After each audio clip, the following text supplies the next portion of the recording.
Hello, everybody. Welcome back to Meet the Candidates and Meet Your Elected Leaders series, Serbian American Voters Alliance, in partnership with Serbian Radio Chicago. I am honored to have Jonathan Wichmann today with us, and he is running for governor of Wisconsin. Jonathan, welcome to the series. Glad to have you on the show. Thank you, Olga. I appreciate it. So tell us a little bit about yourself. How did you end up entering this political arena, especially in this very tumultuous times in our nation? Yeah, no, it's a great question. I really believe actually God has prepared me for this exact moment in time. I've been following the political scene for about 13 years. And as a citizen, I was very concerned in the direction that America was going, but as well as, some things that were happening in Wisconsin. It kind of trickles down, right? What happens in DC, we've seen it filtrates even down in the state level. My background is economics. I'm a small business owner myself. I worked in corporate, though, for many years. And just watching the financial, ways of corporate America, I was very disturbed by how we were doing things, as well as things that were happening in Wall Street. And so we all know what happened in the 2008 financial crisis, and that really piqued my interest. So I started connecting the dots and watching where the money flows, right? And I realized that at some point, our elected officials were beholden to someone else. And it seemed like no matter who it was, they were always doing something for a special interest group, never the working class, right? I was born of a lower middle class family in Milwaukee, Wisconsin, and my dad always taught me the value of hard work. And for some reason, the middle class was always, they kept getting screwed over, honestly, in every way. And I said, that's unfair. The rules are always gamed against us. And if we keep destroying the middle class, the small business owners, right, eventually the country that we know it disintegrates. It falls into something we can't even recognize anymore. So as things went along, what really threw some red flags up was in September of 2019, the interbank repo lending market broke. And what that means is some banks wouldn't accept certain collateral without asking for a very high interest rate. And so that interest rate flashed to 10% and even higher. So that was a financial emergency that actually happened within the system. And what that was saying is interest rates as we know it must be much higher. The free market's demanding that. But the Federal Reserve is artificially suppressing them. And when you skew the numbers like that, right, the free market doesn't really understand what the risk level of things are at. And so something that big, I said, you know what, we're going to have a pretty bad financial crisis here. And I said to my inner circle, watch out for something big, a global, I call it the false flag, but a global thing that will kind of mask the trillions of dollars that they're going to have to create out of thin air to cover this. And sure enough, we all know what happened there in December out of Wuhan. We heard, saw the coronavirus as this all started moving forward, but that gave them cover to create basically 25% of all the dollars in existence since we began as a country in 1 year. I mean, that scares me to death. And then everything that was going on with Tony Evers, locking down the state, wanting to keep Wisconsin locked down way longer than 3 months. He'd still have us on lockdown if he could get away with it.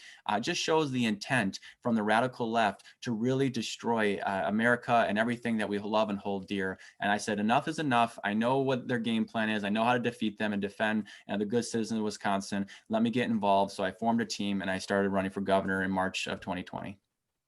Excellent, understood. So you mentioned economics, and you seem to be coming from the Austrian School of Economics, Yes. kind of learning from Ron Paul, Peter Schiff, people like that. So what is your concrete plan for Wisconsin in terms of economics?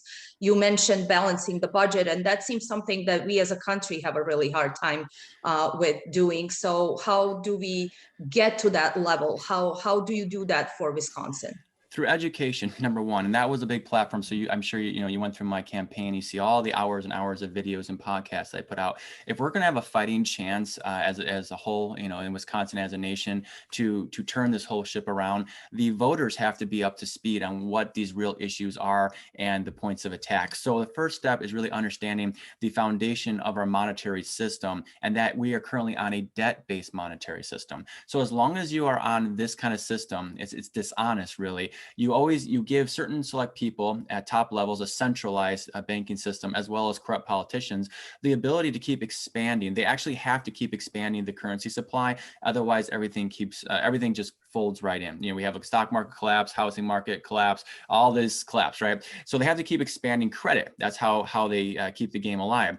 We went away from an honest monetary system that our very smart, intelligent founding fathers set this republic up, and that's what we are, republic here in America, for a specific reason, to keep government small. Government must remain limited because it is the free markets, entrepreneurs, it's business developers, right, that actually provide the goods and services that we all enjoy. And in doing so, when we're all producing, it elevates the quality of life, the quality of the standard of living for everyone. That's what makes a nation rich, not dumping trillions of funny money down while everyone's sitting at home playing Xbox.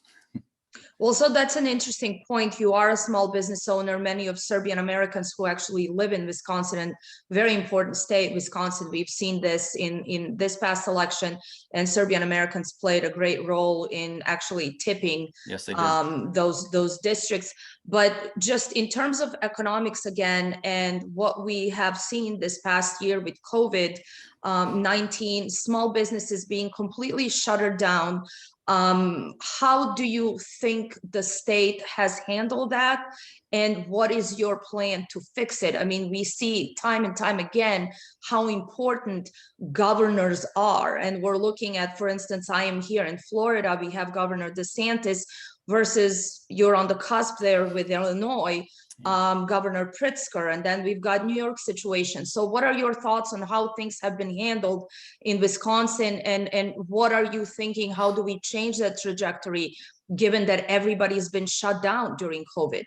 Right. Well, very early on, so when I became a candidate in March, I was after, about 2.5 weeks of, and I hate that term lockdown because they use that for prisoners, but the safer at home order is what we were told here in Wisconsin.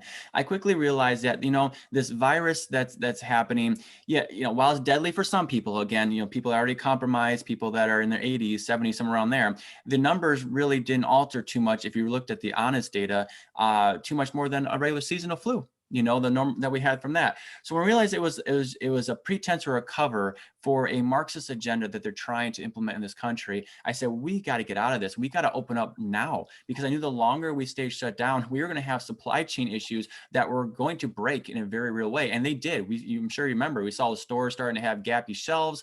My wife and I, we wanted a bike for the summer. We ordered bikes. Our bikes are not going to arrive till August. We ordered them today.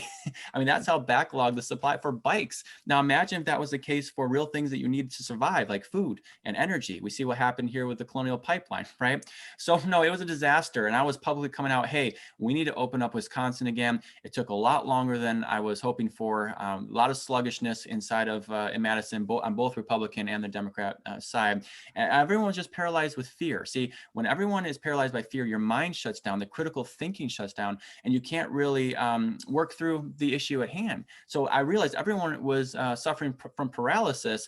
And of course, we were looking into authoritarian agencies and CDC and WHO that were feeding us bad data. You have Dr. Not, I don't like to call him a doctor, but Anthony Fauci, right? Mm-hmm. Every single day, fear, fear, fear. And then we went through the mask and now this vaccine, all this stuff. But at the end of the day, it was the economics that were imploding, and the small businesses had to shut their doors, while the multinationals like Walmart and Amazon, they were open without a problem. That was very strange to me. That seemed like the virus never visited Walmart or Amazon, but always the local mom and pop shops. So I'm very against that. I don't like the multinationals and that top-down centralization, because in doing so, you can control everything. What America was built on and what made it great was the diversification and the decentralization of businesses. That's also what created the best jobs. Everyone complains about these terrible working conditions and this terrible pay, long hours, right? When you work for a family-owned business, you literally become part of the family, and they take care of one another, right? That's the best way to do it. So my focus and goal is to really help reestablish the small business, get government out of the way, get the regulation out of the way. All this, I mean, in Milwaukee was the worst. 25% capacity is all they could have for a while. If you didn't have the social distancing, all the personal protection stuff in place, they come in and fine you. I mean, I think the total tally of the fines was over $250,000 on some people. It's terrible. It's ridiculous. So get that out of the way and let the free market get back to work. Sure, and it's interesting you mentioned CDC. So just today they announced that those who are fully vaccinated can now finally completely unmask, which is what I understood today from the mainstream media. At what point are you in Wisconsin? In fact, how are you open now completely? What's the situation?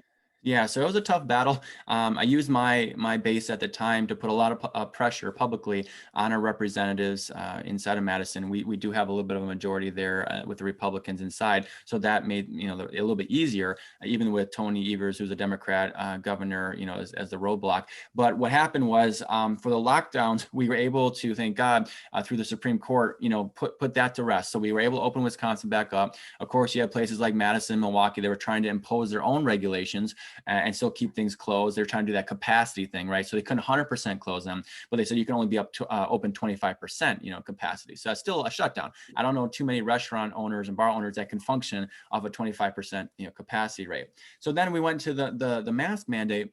And I was fighting hardcore against that too, because first of all, it's not the government's responsibility to tell you how to take care of your health. It just isn't. And I show me an example ever in history where government has actually cared about anyone's health. I mean, we send, 18-year-olds to war without blinking an eye. All of a sudden now they care about, citizens' lives with a mask. I don't buy that. So no, it was about control, and that's exactly what it's played out to be. And so, going forward, I realized, after 2 or 3 weeks, unfortunately, I felt like people were going to be conditioned to this. And I was most concerned for the children. This is the battle that we're seeing now. The children at school, there's no reason, whether you get the vaccine or not, doesn't matter, but there's no reason for children to wear masks all day long at school. So I've gone to local school board meetings, trying to fight for the right to have the option, which is weird to me in America, freedom of choice, to have the option to send your kid to school without a mask, without being harassed. That's the other thing. Now you're getting harassed and bullied by the people who are wearing the mask versus those that are not. So it's been a real fiasco trying to unwind that. But again, we were able to put a joint resolution together to end the public health emergency order. That's the other thing that was going on. So Tony Evers declared 4 executive orders back to back. He's only allowed, by law, 60 days, and then you got to bring both bodies of government together, right, to rule on that. He went for 240 days unchecked. That's ridiculous. So finally, we did, but he ignored that. Joint resolution, and then it had to go to the hands of the Supreme Court. So then they were dragging their feet. We had to put a lot of pressure on Brian Hagedorn, who was one of the justices there. Finally, they did a 4-3 vote, and they knocked that down. So Tony Evers can't redeclare that whatsoever, and it's done. It's done at the state level. But now I said it's like city by city, county by county. We have to unwind and fight these battles. And there's a lot of good patriots, a lot of good parents that are now getting involved and saying we're done with the mask. So we're pretty much back to, open fully and normal, I would say, in Wisconsin. Good. Speaking of the Supreme Court and just speaking in general about things that are relevant to each state, I want to go back to 2020. I want to go back to 2020 election. We are just about at that 100-day mark of President Biden's administration. Talk to me about voter integrity. Again, Wisconsin, extremely important state, swing state. We were all in during 2020 campaigning in Wisconsin. We saw you at several rallies. Yeah, how do we, as a governor, and again, how important is that state legislature to ensure voter integrity? Do you think that looking towards 2022, 2024, are the voters confident that their vote is now going to count going forward? What's going on in Wisconsin? Any lawsuits we need to know about? Well, there's maybe a very sparse few in here, but that's a very complicated topic. And this goes back even further than Trump's election. So my background is, of course, in business, but as well as technology. So I have a background in management information systems. So I have a really good understanding of how technology works, databases, infrastructure, stuff like that. And my concern, even prior to all this, is there was always, I was concerned about elections for a variety of reasons, but there was something called fraction magic. I'm not sure if you've heard of that at all, but fraction magic was an issue that we had developers show in real time. This was, probably I would say 10 years ago at least, how they can easily just on the digital side alone push votes one way or another. So from one candidate to the other by taking a whole vote and putting it into a decimal number. So they could, so you get the idea of the numbers game there. So I actually developed a piece of technology solution to forever secure elections, okay, and actually to get big money out of politics altogether. And it's called Wisconsin's Voice Technology. And what it really is, I mean, we're in the 21st century. We have all this, up-to-date great technology, blockchain, all these, different ways, right? There's a two-step authentication process to voting. This is what I would like to see going forward. I think it really is the future. And why it's so powerful is because it actually gets the media out of the picture altogether, because people in real time on a secure.gov website can watch an election unfold in real time. We can all sit in front of our computer and watch the votes come in, right? And so there is a registration and making sure that everyone is a real citizen of the state. You are in control of your vote, though, all the way through the process, and that's the beauty of it. So there's a first step, a digital imprint vote, but then there is the system automatically prints out your paper ballot vote that connects to that. You still have to go in person, like any other election, in person with your paper ballot, and it gets scanned by the poll worker, right? And then your paper ballot gets going in the secure box. But with that scan, it creates the link. So it creates the link and it locks it on the blockchain. Cannot be edited, cannot be altered. So why the two-step authentication process is so powerful is, think about just how you use your bank, right? You log in, you get a message to your phone. It says, are you really who you are? Right? That's two-step. Think about how you buy a movie ticket or you go to buy an airline ticket. You go through the process, you self-check in, right, with the ticket, but you still have someone there verifying that you really are who you say you are. They check your ID or your passport, right? We need the same concept here with our election, because the biggest problem we were having after President Trump's election here was the paper trail, the auditing, right? Once the ballots get destroyed, how do you know? You don't. So there's no way to really, in court of law, to 100% prove that there was an issue here. I mean, we have a lot of affidavits, we know the whole thing that we went through, but the problem is it takes so much time that by the end of it, Biden's still president and there's no going back, it seems like. So we need something to offer more real-time solutions and to be secure. And that's what I've done. So I'm not seeing the activity that I would like. I know there's some bills that have been pushed to work with these absentee ballot boxes. That was the other thing. These absentee ballots, the sheer number of them was something we never seen before in the history of our elections, right? And it was all, again, under the pretense of coronavirus. That's how they got away with this. So I would like to do away with absentee ballot boxes. Everyone needs to make an effort to come out to vote. If you want to participate in democracy, right, everyone needs to get out there and vote. And we should have a very rare exception to absentee ballots, not to the level that we had in 2020 there. Well, and that's interesting, that piece of technology, Wisconsin's Voice, that you developed. But I'm interested in, you also say you want to remove special interest and corporate money from politics, yes. And then removing media, of course, from it. Yes. How do we accomplish that? So this sounds very interesting, but how do we get that special interest out? Okay. How do we get the media out? How do we get the big money out of politics and really have elected leaders who are committed to their constituents? So if people go to, if they follow me on my campaign website, Facebook and everything there, it's facebook.com/Vote Wichmann. Vote Wichmann is my handle for all social medias. You can also find me at Wichmann for Governor, FORgovernor.com, and that'll link you there. I created a actual 2D animation video explaining how my Wisconsin Voice technology works, but how we get big money out of there is fairly easy. So once this platform is developed here, you have everyone who is going to vote. Let's just say it's 3.5 million people that register to vote, right? They're on the platform. You control your vote all the way through, but you're part of Wisconsin's Voice. That's what we say. So someone like me who comes on to run for governor, okay, I go through the process, find the committee, all the stuff I need to do. Once I get the thumbs up that, okay, you're a legit candidate, what happens is the system pushes out a push notification to every registered voter account. So whether that's on your phone, you get a push notification, an email alert, right? It says Jonathan Wichmann has entered the race running for governor. Here is his campaign website. Here's all his social media, go check them out, right? It doesn't cost any money to do that. So all 3.5 million voters all of a sudden get an alert that Jonathan Wichmann is running for governor. And there you go. That's free. They can check, they can decide, is this really the best candidate for the job? It's not about how much money I can spend on advertisement, right? What are my qualifications? What have I been doing already? And am I the good fit? That's what we need to do. That's how we get big money out of this whole thing. Because I'll be honest with you, I hate it, but you're going around, it's basically begging for money, right? And these people with the big checkbooks, like, yeah, I'll write you a check if you'll do this and that for me. Sure. And I will never bend to that. So that's why I'm a very different candidate running for Wisconsin. I don't think you'll ever see a candidate like me ever again, honestly. Maybe, I hope so, but it's a very unique and special time here. So Well, and that's interesting. So tell me about the field so far. Who has announced? What is your competition looking like? No one really of significance yet has entered. I've Okay. been the front runner for a whole year. Yeah, so that's all I can say on Well, that, really. good. Yeah. Your campaign to watch.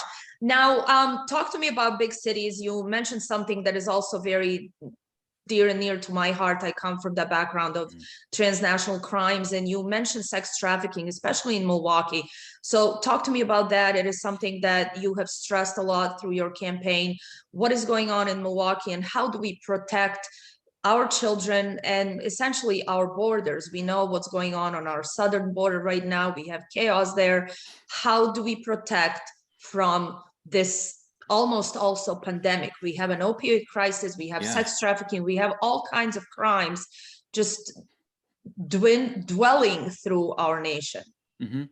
Yeah, it's a loaded question, but a good one. So, we obviously have a border crisis, and it's almost by the game plan that Joe Biden and the administration is just allowing them all to come in. If I was governor right now and had the ability to do so, which again I have to double check because I believe I would, but I would recommend all governors, all patriot governors, offer up National Guard themselves and send it to the border and stop the problem right there at the at the point of where it's at, because eventually they're all going to come in and we're going to have to deal with it within our own states, right? So let's stop the flow of coming in right down there in Texas, Arizona, New Mexico. Let's help them out. I know I watched the news article with the governor of Texas. He's overwhelmed. He's like, I don't have any more state resources to put towards this, and the federal government's interfering, with us. Just the little section of wall just needs to be completed, and they just won't do it. So there's an agenda to overrun this nation. So stop it there. Of course, I support legal immigration, obviously. But if you're coming in illegally, no, I'm going to send you right back, and I have no problem, doing so. So again, we saw the crisis there. What was the number? It was something crazy. It was like 12,000 unaccompanied children that Migrant are, children yeah, currently that we have yeah. in the holding facilities. Yes. That is a sex trafficker's dream, honestly. I mean, all these kids without any parental, help there, Supervision. yeah, Sure. supervision, just being, easily snatched up.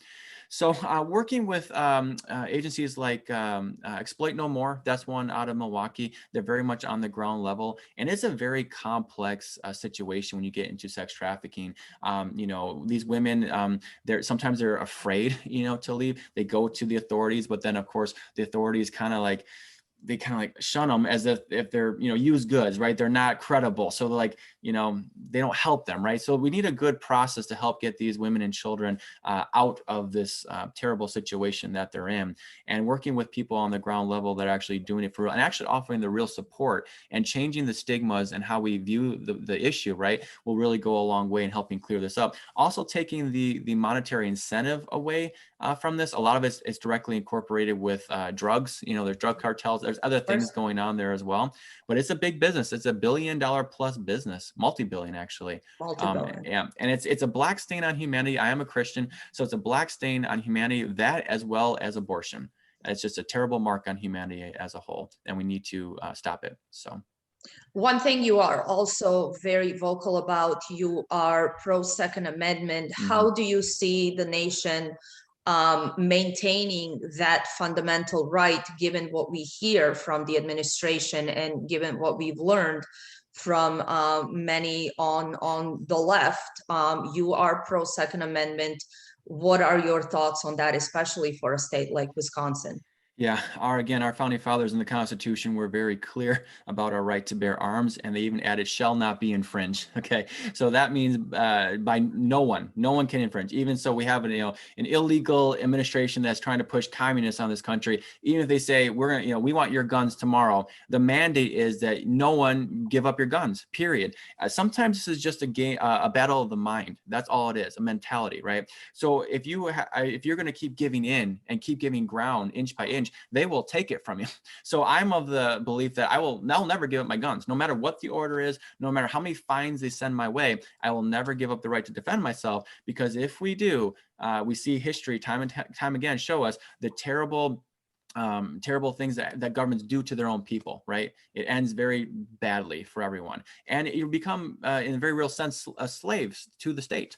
And the founding fathers knew that. They were trying to get away from that themselves. And that's why they gave you the right to bear arms. And it's to protect yourself against your own government, unfortunately. So as governor, if they were to, if that was to come down, I would never comply with it. I would never tell anyone to comply with it. I would use constitutional sheriffs and other resources that I had to make sure that the feds were not overstepping. If they were going to try and aggressively come in, we would put up a wall against them and fight back. Yeah, never. Understood. And that kind of segues into the question on law enforcement. I know you are a big supporter of our military, of our veterans, and of our law enforcement. Talk to me about what we've seen last year. I mean, we've seen Antifa and Black Lives Matter run wild through especially big cities, Chicago, Wisconsin, Milwaukee, Baltimore, New York even. How do we stay with our law enforcement, and how do we change those minds? Because again, there's a narrative that's coming down.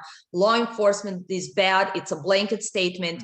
And we've seen the willingness to burn the country down over how we view our law enforcement. Right. So to get a Marxist agenda in place, you have to destabilize the country, and in doing so, you have to remove law and order.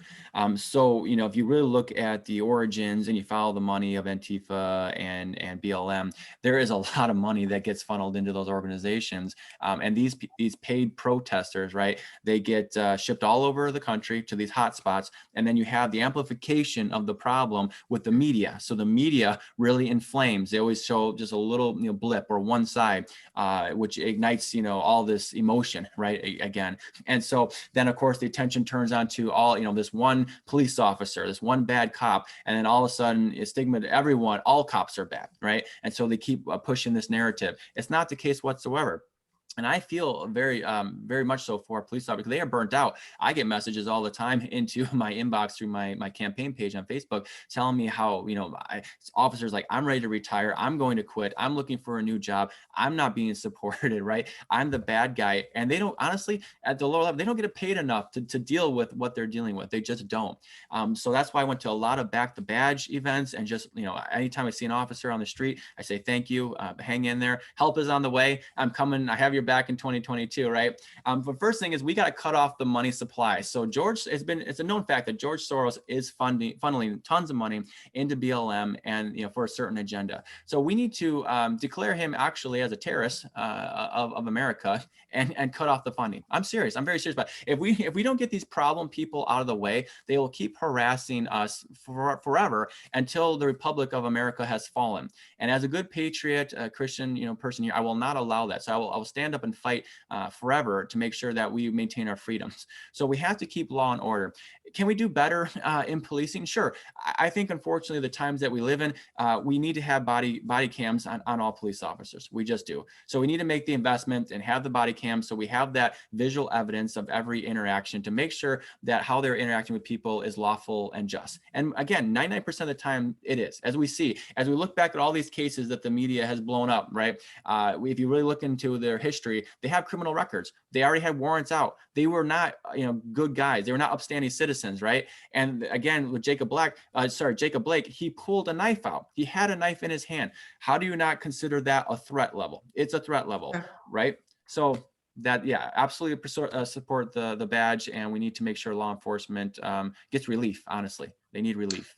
And interesting, you mentioned George Soros, and as a governor, you will not dabble too much in international affairs, although there are some states that partner with different countries and national guards partner with different militaries. But that name has been very familiar around the world, and we've seen similar blueprints, especially in Serbia, for example. Serbia was the first country and serves sort of as a blueprint for this sort of regime change, color revolution scenario that we are looking at, and it's unraveling right in front of our eyes. That's why many Serbian Americans, especially in Wisconsin, are so important as that constituents, as a voting bloc, because they've seen it before, right? They've lived through it. They know what is at stake.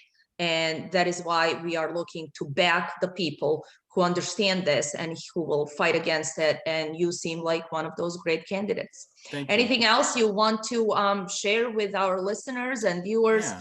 Anything that we didn't discuss? Well, one thing I want to speak to is my leadership style.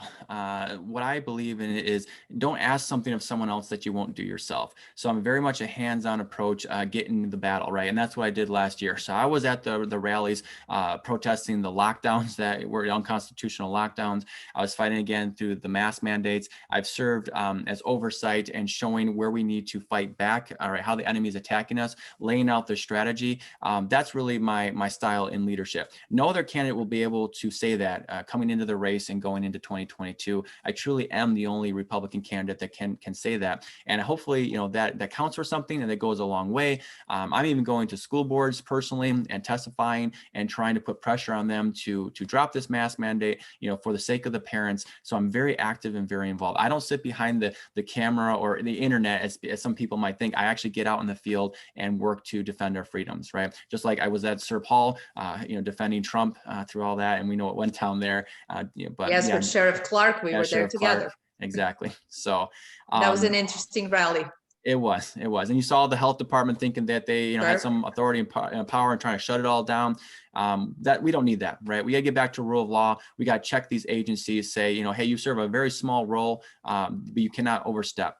And that's what I will do as governor in 2022. So Ron DeSantis, he's doing great. Ron is awesome. I love that he gave those bonuses to the officers, saying we got your back. Thank you for what you're doing. His leadership style is perfect. It's spot on, and that's what I'm going to bring to Wisconsin. Excellent. And with that, thank you very much for being our guest today. And we are looking forward to seeing you on that campaign trail. Thank you so much for having me.